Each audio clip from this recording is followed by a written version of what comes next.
Vote প্রচারে যাওয়ার পথে মানবিকতার পরিচয় দিলেন বিজেপি প্রার্থী তাপস চন্দ্র রায়। কুশমন্ডি ব্লকের অগ্নি ইটভাটার সামনে একটি পথ দুর্ঘটনা দেখে তিনি তৎক্ষণাৎ গাড়ি থামিয়ে আহতদের উদ্ধারে এগিয়ে আসেন। জানা গিয়েছে, দ্রুত বেগে আসা দুটি বাইকের মধ্যে মুখোমুখি সংঘর্ষ ঘটে। ঠিক তখনই ওই এলাকা দিয়ে প্রচারের উদ্দেশ্যে যাচ্ছিলেন কুশমন্ডি বিধানসভা কেন্দ্রের বিজেপি প্রার্থী তাপস চন্দ্র রায়। তৎক্ষণাৎ গাড়ি থামিয়ে দুর্ঘটনায় আহত ব্যক্তিদের উদ্ধার করে নিজের গাড়িতে তুলে কুশমন্ডি গ্রামীণ হাসপাতালে নিয়ে আসে। আকস্মিক এই ঘটনায় এলাকায় কিছু সময়ের জন্য চাঞ্চল্য ছড়ালেও দ্রুত উদ্ধার কাজ শুরু হওয়ায় আহতরা দ্রুত চিকিৎসা পান।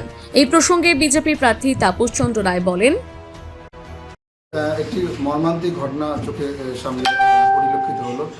যে কোনো দুর্ঘটনা কখনো কাম্য নয়, আমরা সকলে এটা অনুভব করি।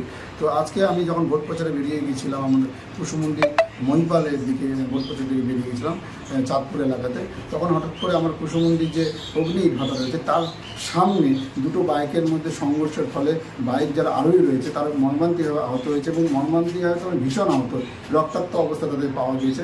আমার চোখের সামনে যখন ওই দৃশ্যটা পড়লো এবং তাদেরকে আমি তৎক্ষণাৎ রিসিভ করে আমি তাদেরকে কুশমন্ডি গ্রামীণ হসপিটালে স্থানান্তর করলাম। দেখুন, যে কোনো ঘটনা অবশ্যই দুঃখজনক, এখানে কোনো না ধর্ম থাকে না বর্ণ থাকে।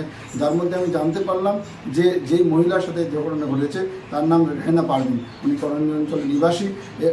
আজকের এই ঘটনার সঙ্গে রাজনীতির কোনো সম্পর্ক নেই। মানুষ হিসাবে যেটা আমার কর্তব্য করা উচিত ছিল আমি সেটাই করেছি এবং সেটা করা উচিত বলে করেছি এবং এখন খবর নিয়েছি ওনারা গঙ্গারামপুর যে হসপিটাল রয়েছে সেখানে ওনাদেরকে নিয়ে যাওয়া হয়েছে। আমি সকলকে অনুরোধ করছি আপনারা সকলে ওনাদের পাশে থাকবেন, এভাবে মানুষের পাশে থাকা উচিত, এটুকুই বলা। কুশমন্ডি থেকে দিলদার আলীর প্রতিবেদন, নিউজ টুডে।